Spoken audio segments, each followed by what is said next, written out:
बिस्मिल्लाहिर्रहमानिर्रहीम। This is me Mohammad Asim. आज का जो हमारा टॉपिक है वो है क्लास 10 की बायोलॉजी चैप्टर नंबर 7 से, जिसका नाम है मैन एंड हिज इन्वायरमेंट। इससे प्रीवियस लेक्चर में हमने इसकी इंट्रोडक्शन की थी, तो आज भी कुछ डेफिनेशंस है जिसको हम डिस्कस करेंगे। तो सबसे पहले है हमारे पास प्रोड्यूसर्स हमारे पास क्या है? Autotrophs that are to synthesize complex organic food from simple organic substances. Producers हमारे पास वो ऑटोट्रॉप्स है, ऑटोट्रॉप्स हमारे पास वो होते हैं जो कि हमारे पास खुराक खुद तैयार करते हैं। That are synthesize complex organic food, यानी वो प्रोड्यूसर्स हमारे पास वो ऑटोट्रॉप्स है जो कि हमारे पास सिंथेसाइज करते हैं ऑर्गेनिक फूड्स को फ्रॉम सिंपल ऑर्गेनिक सब्सटेंसेस, यानी सिंपल ऑर्गेनिक सब्सटेंसेस से हमारे पास जो ऑर्गेनिक फूड बनाते हैं उसको प्रोड्यूसर्स कहते हैं। ठीक है, नेक्स्ट है हमारे पास कंज्यूमर हमारे पास क्या है? Heterotrophs that can not synthesize their food and so depend upon producers. Consumers हमारे पास हेट्रोट्रॉप्स है। हेट्रोट्रॉप्स हमारे पास वो होते हैं जो कि हमारे पास खुराक खुद तैयार नहीं कर सकता।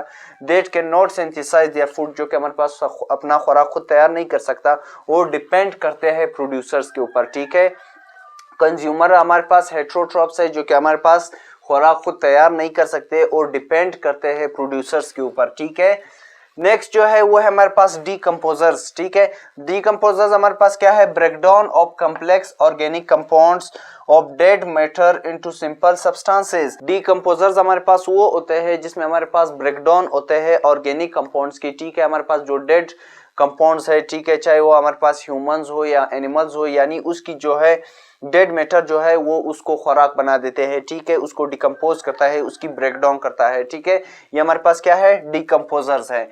नेक्स्ट जो है वो है हमारे पास biotic and abiotic components. Biotic and abiotic components हमारे पास क्या है? नेक्स्ट जो है वो है हमारे पास biotic components. Biotic components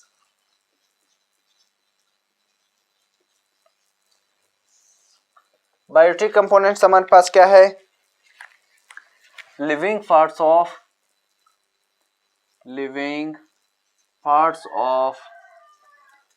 an ecosystem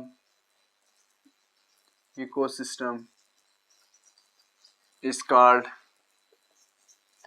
biotic components.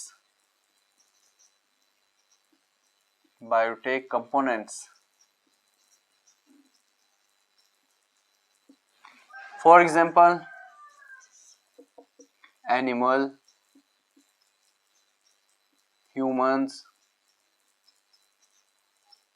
Fungi.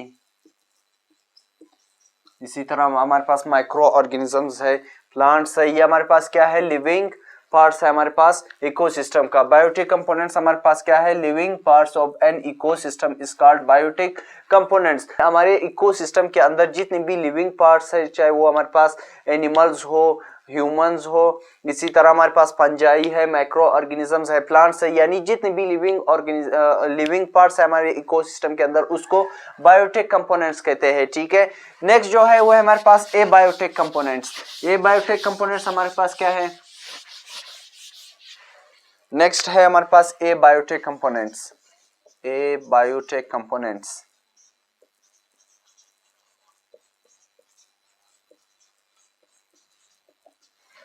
Abiotic components हमारे पास क्या है? Non living parts of an ecosystem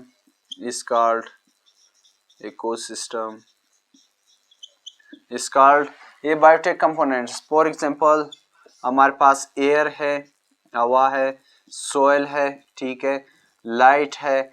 ये हमारे पास क्या है? ये हमारे पास एबायोटिक कंपोनेंट्स है, यानी हमारे इकोसिस्टम के अंदर जितने भी नॉन लिविंग पार्ट्स है, ठीक है, उसको एबायोटिक कंपोनेंट्स कहते हैं। चाहे वो हमारे पास एयर हवा हो, सोयल मिट्टी हो, या फिर लाइट रोशनी हो, ये हमारे पास क्या है? एबायोटिक कंपोनेंट्स है। तो इसी के साथ हमारे पास introduction of man and his environment खत्म हुआ। See you in next lecture. Thank you.